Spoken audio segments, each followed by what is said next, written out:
Welcome back to Bunny Hill Horror. This is part 2. In the game series, part 3 in the video series. Alright. Let's get started, I guess. I don't know, I don't have anything else to say. I wish I'd gotten it all done before Halloween. So I found the place for my job interview. It was like this old new castle on a hill. I mean, it was meant to be old, but it had only just been built. Oh, look at the little symbol there. Thank you. I met this mad receptionist called Fluffy or something. She stole my phone. Then the boss man, Oswald Mandias, talked a load of gibberish about how the past was better and how I'd make a worthy servant. Then there's a semi-naked girl doing yoga called Faye. Ooh, growling. Or something weird. Her sister had vanished but she didn't seem to care much. Then I found out that they'd been doing like crazy drug experiments on the people who did my job. And even the sister for rebelling. I found the sister. She also had a strange name. Ashtate. Oh, is this one Faye? Is the other one? I don't know. But she was this vicious zombie thing from the drugs. I escaped when she tore the guard to pieces. And there were direwolves. Did I mention the direwolves? The only sounds are the footsteps on the pavement as your friends contemplate your story in silence. So, begins Claire, did you get the job or not? This isn't going to be like that time you got sacked from the library but still went in every day rearranging the shelves and shushing people? Asked Dave. What the fuck? No, you say, but the boss man is the pub landlord too. When he spots that I've left my post, I don't know what he's gonna do. Well, let's find out then, shall we? Says Dave cheerfully. The Clayton Tavern has a trophy with our name on it. After you. That's so silly, the fact that we're still going to trivia. Welcome to the Bunny Hill Horror Bunny Boiler. This is a graphic novel adventure in which you progress by clicking the option beneath the scene text. When you collect an item, an icon will appear which you can click on. Yeah, we know how to play. Tavern looks great though. You approach the Clayton Tavern, whose orange lights look appealing through the cold drizzle of the evening.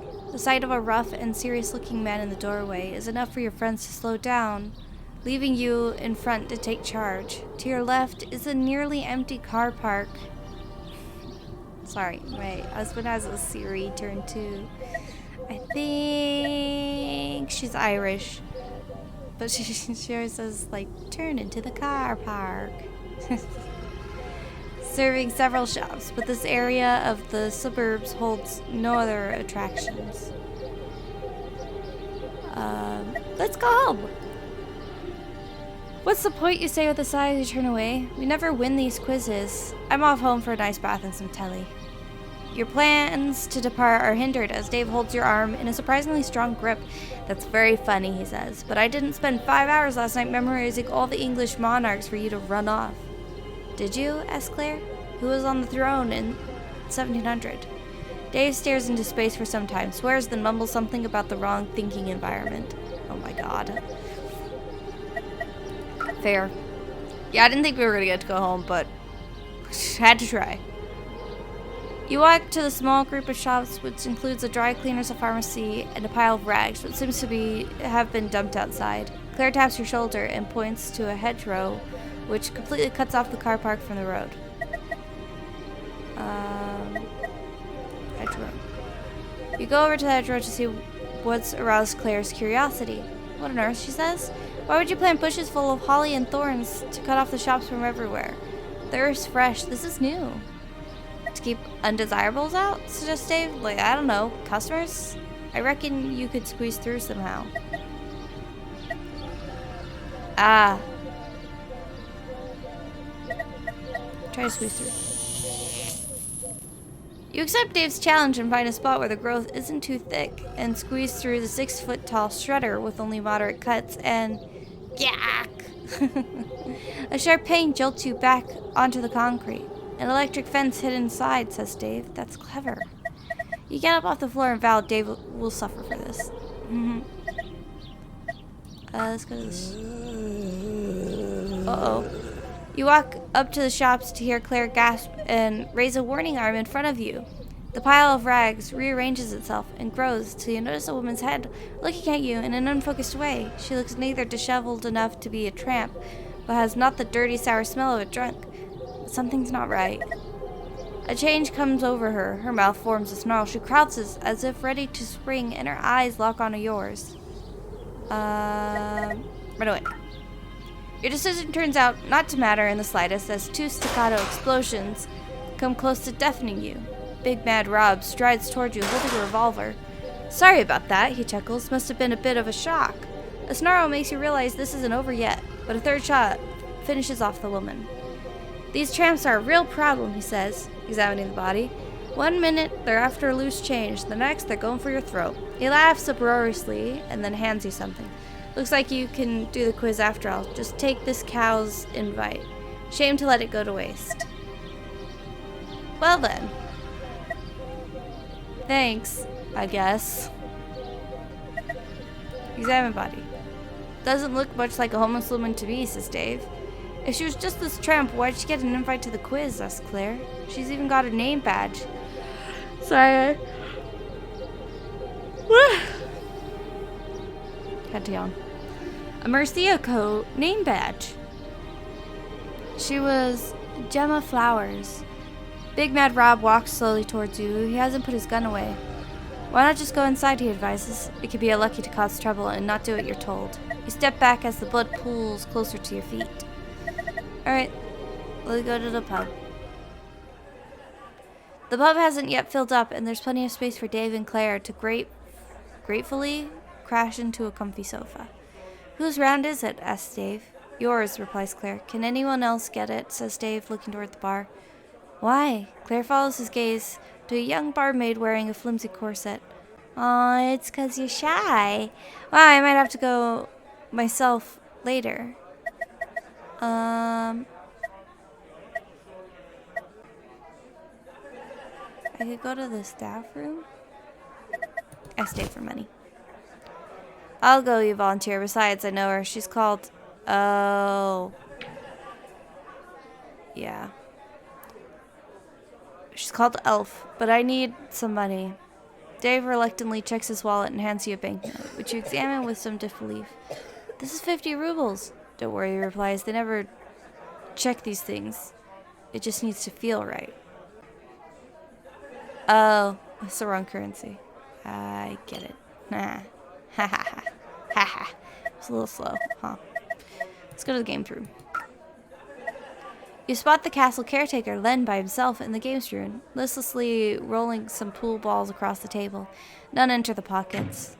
Alright, he greets as he sees you, but his mood doesn't seem to perk up. How's it going? Len shrugs and exhales heavily. Not well, friend. Not well. I reckon Ozzy wants rid of me, and is just waiting till I've outlived my usefulness. Well done on escaping the castle, though. I noticed our pet dire wolves were a bit more unconscious than usual this afternoon. Cretan blames me for that, too.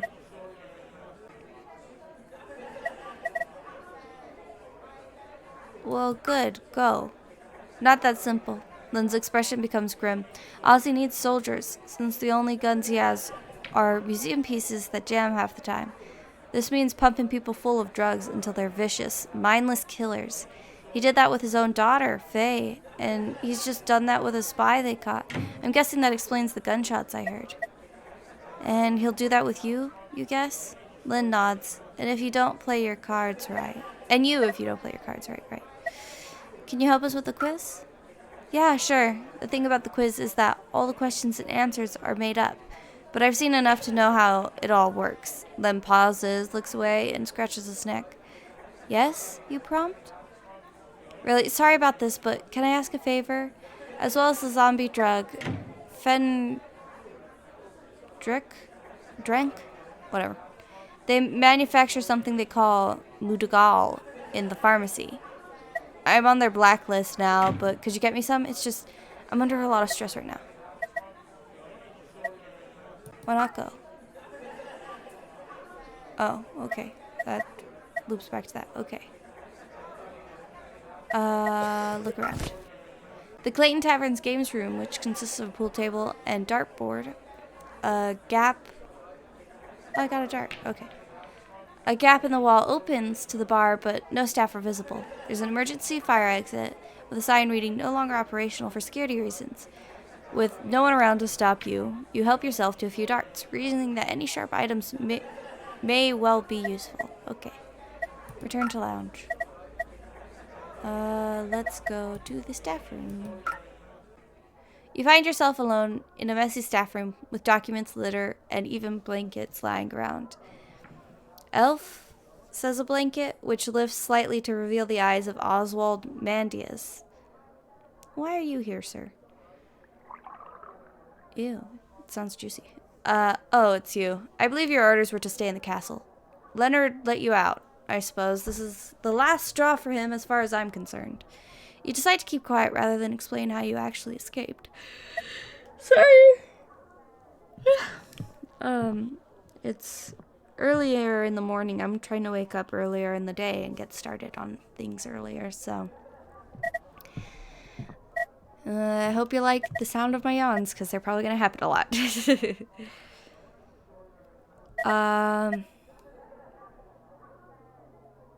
Look around. In stark contrast to the historic grandeur of the pub and Bunny Hill Castle, the staff room is a complete dump. Items of mismatched furniture take up most of the space, and these in turn have been taken over by newspapers, letters, and handwritten notes. Well, since I'm here now, what can I do? Oswald is recovered from the initial surprise and stares at you from the slit of the blanket opening for a few seconds, as if laying down a challenge. For a start, you will not speak to me in that casual manner.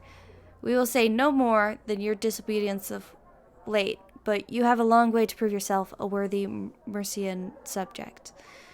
A bare arm emerges, with which Ozzy reaches over to the bedside table, dips a pen into an inkwell, and hands you the resulting note.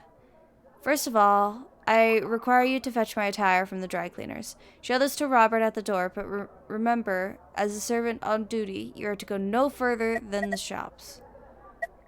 Alright. You own a pub as well as Mercia Co.? Taking this as a compliment, Oswald smiles and his voice softens. Of course, in the days of yore, the tavern was the cultural center of the village, where tales of courage were recalled and heroes eulogized through songs. Not like the wretch shout at a television football match and vomit fizzy lager into the urinals culture of today. Mercia Co. is based around its people, and the tavern is its beating heart. Okay. Where'd what's-his-face go? You return to sit with your friends, who are looking at you expectantly. You'll have to tell us about Bunny Hill Castle, says Claire, patting a hand on your leg. But let's not die of thirst in the meantime, babes. Alright. Go to the bar. You walk up to Elf Mandias. Hi, Elf, you say. Hey, you, she smiles sweetly. I thought you'd be here to see me perform as a barmaid. I hope Rob didn't give you too much hassle. He's a scamp, isn't he? Probably upset that his brother's dead. I can't wait to see his little face when he finds out my sister ate him. So, she leans towards you. What will it be, sugar? Despite the pub's traditional taste, the selection of drinks errs towards the generic. A sense of homeliness is attempted with a wicker basket of condiments. Can you help us? Help you? I know all the questions will be about old stuff. Wizards making guys look like kings so they could get a bit naughty with the queen. Guys yanking swords from stones. Sorry, what were we talking about? Oh yeah, help. Well, you need to look the part. That commoner suit's all wrong. That gives me an idea. Elf winks as she turns away. Whatever the idea is, she's keeping it to herself. Oh, okay. Examine the condiment. You examine the condiments to notice that the Mercia Co. have branched out into food seasonings as well. A pepper pot bears the slogan, pick a pot of our proper pepper. While the salt shaker announces, we take pride in our sodium chloride. Wow. You don't feel either item will be useful. I was already in the games room. Return to lounge. Sorry. Go to the bar. Okay, that is everything. Okay, leave the pub. Sorry, you say to Big Mad Rob as you try to squeeze past him to leave. I'm just popping out. No need to be sorry, pal, he says, because you're not going anywhere. You don't let me in, and then you don't let me leave? Listen, I didn't even get the first scene with him. That's so weird. Because it was an important scene. Why is it optional? Sorry, beyond.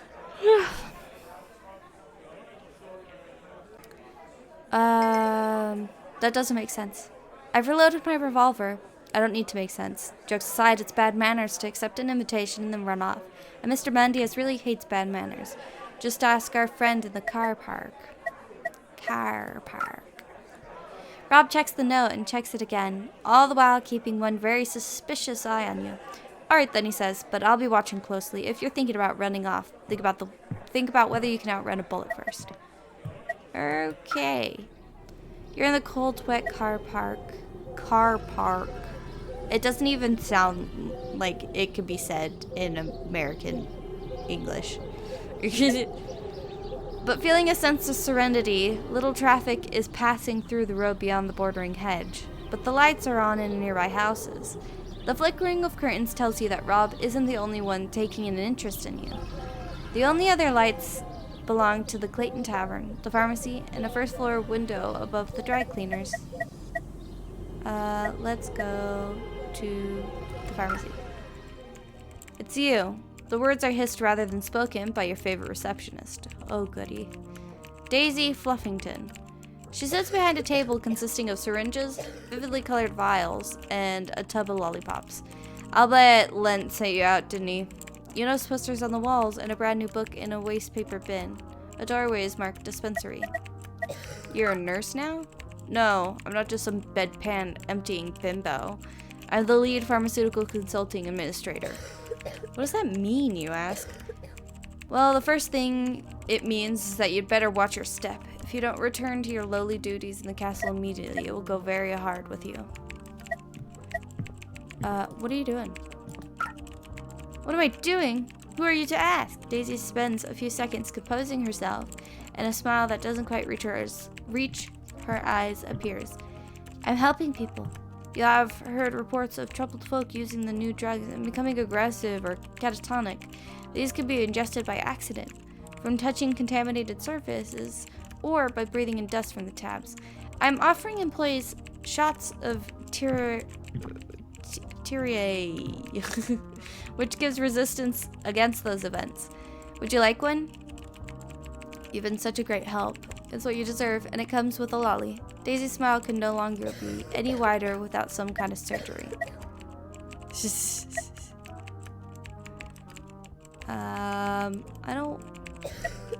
don't want a shot.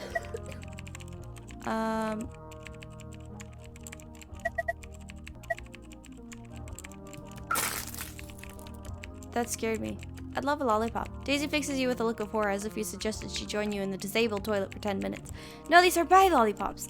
As if demonstration was needed, she takes a lime green one from the tub and crunches down on it. Okay. Check the bin.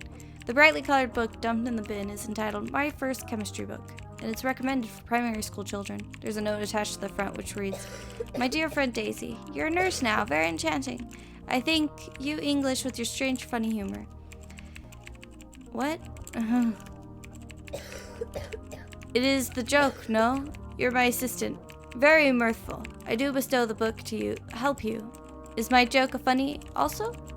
Most regards, Dr. Kurova. Okay, read the book. You open the volume a few pages in.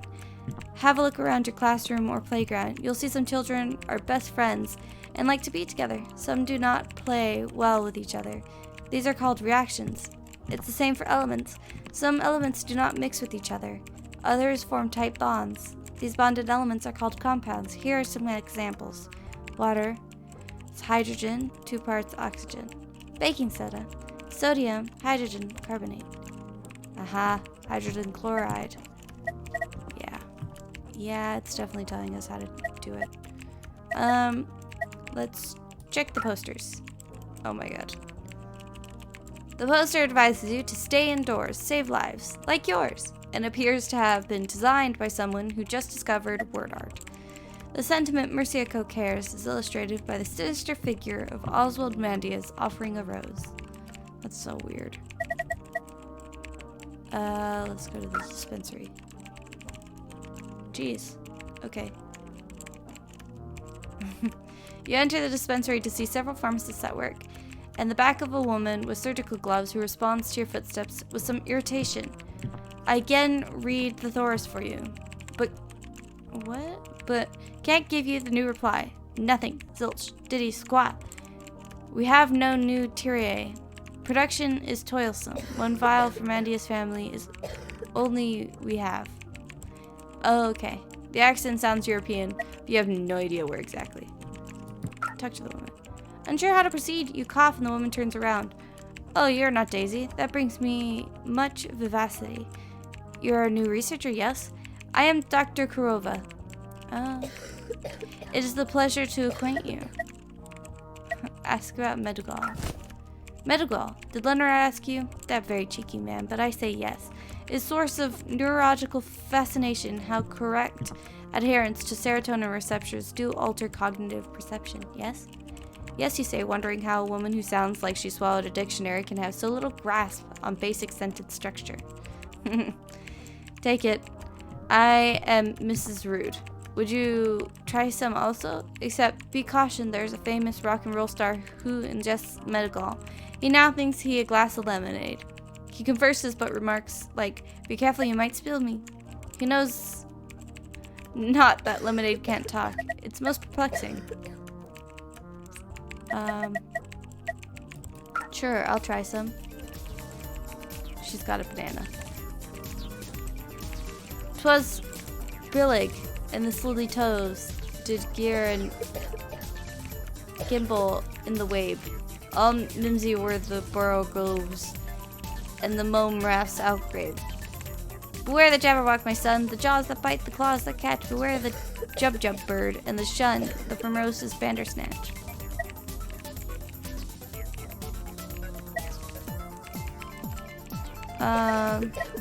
And stood a while and thought. What? Who's this?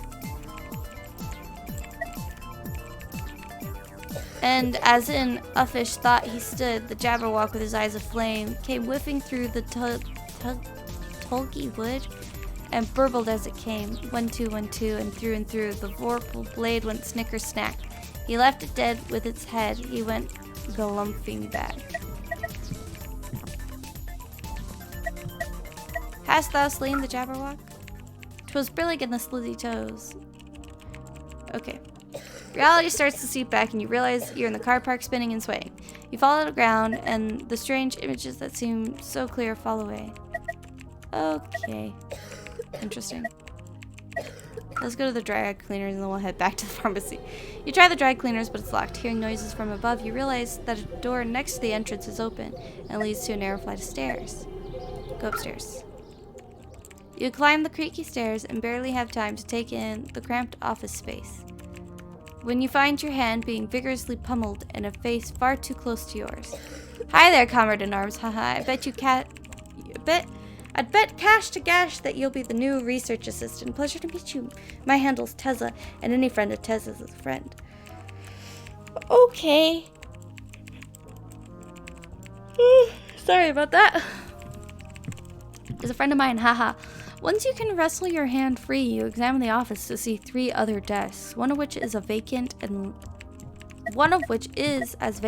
lifeless as the woman occupying the other 2. What do you do up here?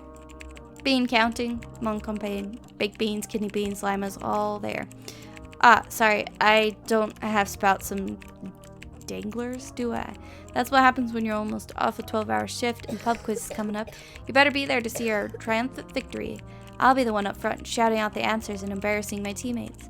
Isn't that right, ladies? Haha. The dull murmur in response doesn't dampen Tezza's spirits, but you realize that further questioning is unlikely to be helpful unless you want to know more about the beans. Check the empty desk. Although the chair is empty, it appears that usual occupant has just popped out. A coat and handbag hang over the chair while a cup of half-drunk tea in an I love spreadsheets mug competes for space on a crowded desk. The monitor has gone to sleep. No address. The screen comes to life, revealing an email message timestamped half an hour ago. Dear Miss Flowers, although we recently administered the medicine Tyrie to you as a prophylactic against potential drug exposure, we have noticed discrepancies in the volume of your dose. You'll report to the pharmacy immediately for another shot. Kind regards, Daisy Fluffington.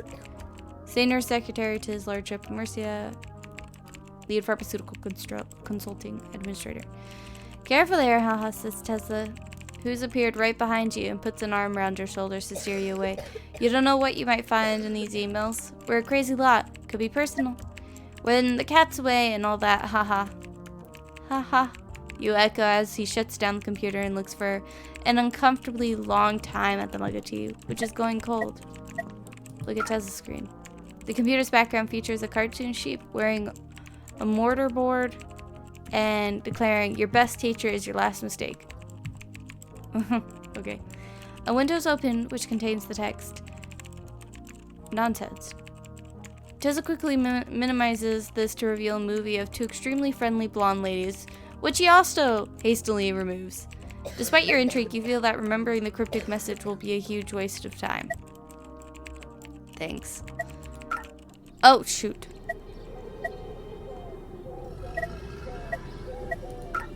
I didn't give them the note. Blimey O'Reilly, the big Wensleydale himself sent you, eh? You research assistants must be run ragged. No wonder the last three vanished in a puff of smoke. Speaking of, I'm sure I can magic up the downstairs key for you. Hey, presto. Et voila! Taking the key from Tessa's outstretched hand, you consider that cocaine really is a terrible drug. Okay, now we can leave. To the dry cleaner. Sorry. We have a key. You unlock the door. Enter the dry cleaners. You enter the dark dry cleaners and have to reassure yourself that hundreds of arms and legs that surround you are only lifeless fabric. Turn on the light. Okay. It's still creepy though. With an electric hum, the lights flicker on, then off, then on again, and the shop puts you in a mind of a jumble sale with a few washing machines stacked on top of each other. Luckily, Oswald Mandius' outfit is waiting on the counter, and you take the black velvet overcoat, red dandy shirt, and top hat, which represents a good chunk of his carefully crafted reputation. Dang, I was hoping we could steal clothes. Alright, to the pharmacy.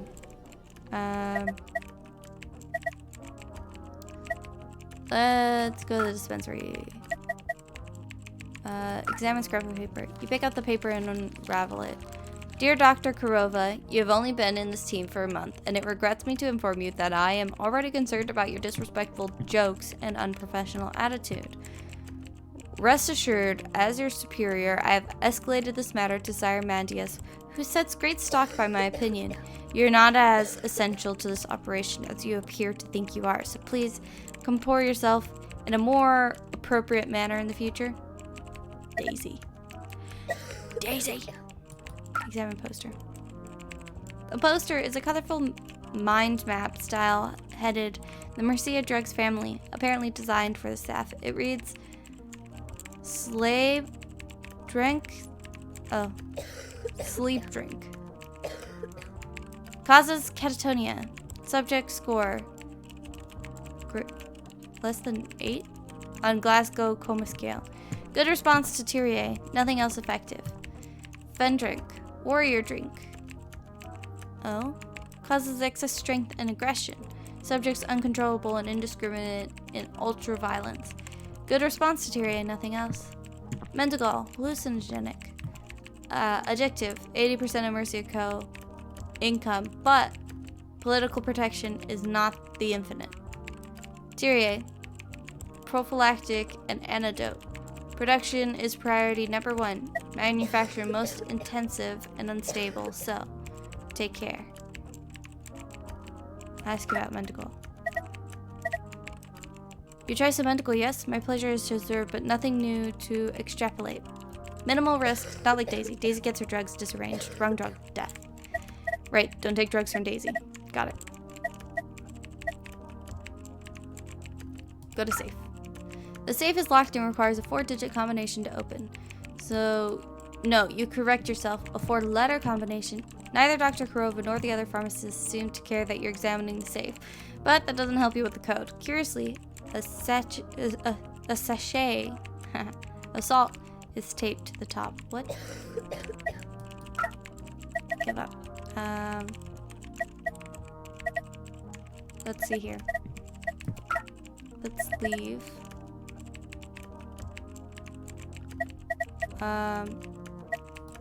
Yeah, let's go to the office. Oh, it's just a quick way to get to the office. Okay. Wait. Was one of my things blinking? No. Okay, I thought the blue here was the thing blinking. It's not. Alright.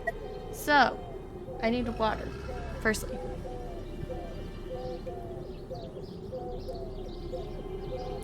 Better already. Let's go to the pub. Let's go... Wait, we haven't examined the jukebox yet. Examine the jukebox. The jukebox appears out of place in a tavern that wants to shun all modern trappings. And then you notice the tracks. Whichever song you select is very unlikely to have been a UK #1 in the last 5 centuries or so. Interesting. Okay. Let's go to the bar. Aha! 50 rupees. You hand over the money and she looks at you in confusion. 50 pounds, she asks? That's a lot. Does the strange writing mean it's more valuable, like runes?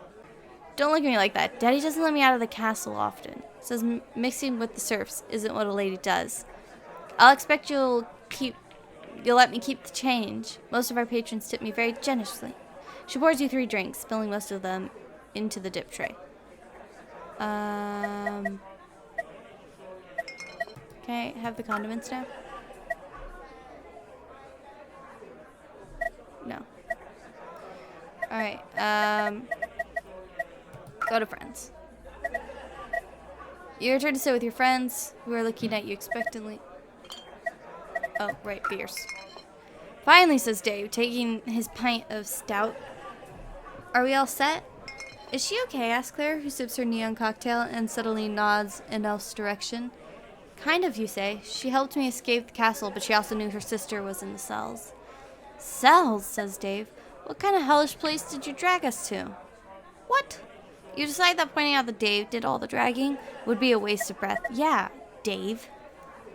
Jeez. Alright, let's go to the staff room. You enter the staff room to be rewarded with a stern look from Oswald Mandius, who's pulled the bed sheets further up. Well, he demands, I sincerely hope you've been able to carry out your simple instructions. Yeah. Good. Ozzy's expression softens, so all that's left is for Len to set up the equipment. If he's done so, we can begin. Oh, regrettably, I burped from my water, of course. There's one more problem. A member of staff has made a complaint about your appearance. He or she feels that your charity shop suit is not in fitting with the tone of the Clayton Tavern. And I concur. A uniform has been arranged for you. Collect this and report back to me. Alright. Where am I supposed to get it from? Do you have... She's not here.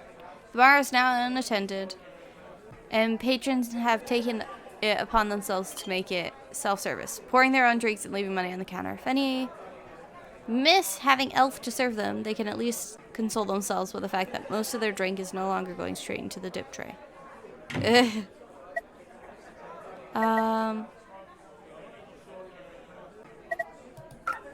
Okay, I guess I'll leave and go to the dry cleaners. Oh god, okay. You re-enter the dry cleaners and almost jump at the sight of Elf perched on a chair in red PVC boots and moving her hips as if it's time for some internal rhythm. As if it's in time for some internal rhythm. She smiles as she sees you.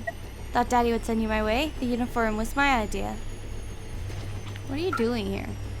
This is my refuge, away from the castle and all of Daddy's silly rules and nonsense about the past. Here I can be whoever I want to be. It's not often I have a playmate, though.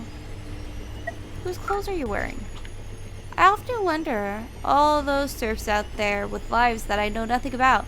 Maybe these belong to a singer or an actress like Doris Day, and I am performing to thousands of adoring fans across the world. Doris Day, you ask? Is that weird? I'd love to watch Marilyn Monroe films or listen to jazz, but Daddy thinks those are too decadent. Maybe a little decadence can be exhilarating at times. I need a uniform. A uniform? Of course you do. You can't be a gallant warlord in that tatty suit, can you? Elf bends over behind the counter, giving you even more of an eyeful before emerging with some folded up green material. You hold out your arm, but she hesitates, then grins. First of all, she says, you'll have to get out of your clothes. I'm not here to play games. Hand it over, please. Fine. Elf spits the word out and throws the clothing towards you with some force. There's a changing room there. Someone will clean your cheap and nasty suit, probably. Or you can just throw it in the bin where it belongs. Wow, so rude. You enter the cubicle and change into a green tunic. Checking the mirror, you receive confirmation that you look just as ridiculous as you feel. Cool. Cool.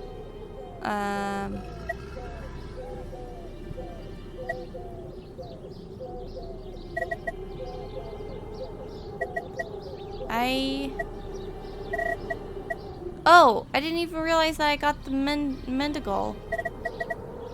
Dang it. I'm a dingus. Okay. You return to lounge to be greeted by a snort of laughter from Big Mad Rob. The room is filled up and it's hard to hear your friends over the noise. This is probably for the best. What the hell are you wearing? Asks Dave. You look like a pixie, says Claire. Well, try this trick and help. We'll try this trick and help us win the quiz, says Dave. We've got our answer sheet, and we're just waiting for that mad old bloke. Are you ready? In a sec, you say, trying to drown out the mockery. Ozzy wants to see me. Well, let's go to the games room and give him his juice. Len's tips. Oh, cool. Thanks, you're a star, he says as he grabs the pills and is about to swallow one, but manages to compose himself, taking several deep breaths. Okay, the quiz. First of all, everything Ozzy says is utter tripe. The point is to get his minions to accept his word as the truth.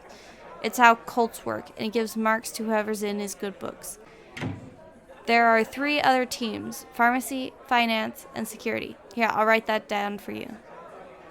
He looks around and finds some paper to write on. Pharmacy are in favor this week because they've finalized the zombie drug and antidote, so they'll get the right answers. The only way they'll be wrong is if finance and security agree on something different. Got that? Peeking at their answer sheet should be easy enough. Suppose I'd best go help old Ozzy out now. Alright. Let's go to the staff room. Excellent! Oswald's voice is noticeably deeper and silkier, like an actor who needs a costume to perform a role. He puts a hand on your shoulder. The warrior tunic is very suitable because I have great plans for you and your friends. You are to fight for Mercia, for tradition, for the good of the people and the kingdom. Great. I can't wait. That's exactly the attitude I was hoping for. He smiles as if you were the son he never had or the daughter he had locked into the dungeon. Tonight you may drink and make merry. Tomorrow you will be administered Fendrink, the drink of Saxon warriors, resurrected in Mercia Co. Labs, and you will be eternal heroes or martyrs. If you win the quiz, of course. We will need to retain you in the castle as scholars, but I think your level of wisdom is more suited to the battlefield. Alright.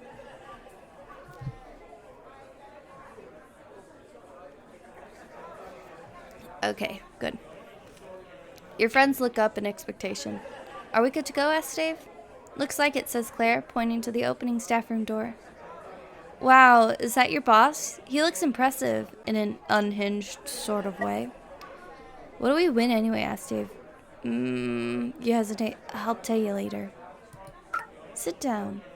You don't see Oswald at first, but the hush from the front stage quickly sweeps across the lounge like a pacifying wave until you hear the man's footsteps approach the mic and watch him pause to take in the room. Ladies and gentlemen, the voice is almost seductive. It is an honor to be in your fine company this evening. We enjoy these quizzes because we like to solve problems, yes? Right as risotto, shouts Tezza. This seems to irk Ozzy, but he proceeds. But there are some problems that even worldly knowledge cannot solve. This once proud land has been corrupted. Greedy politicians selling out to modern ideas.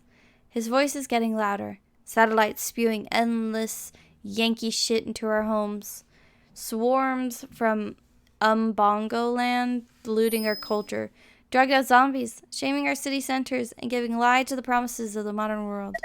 When you feel he can't get any louder, he pauses and looks around the crowd as if the echoes of his speech fade. So, he says calmly, what do we do?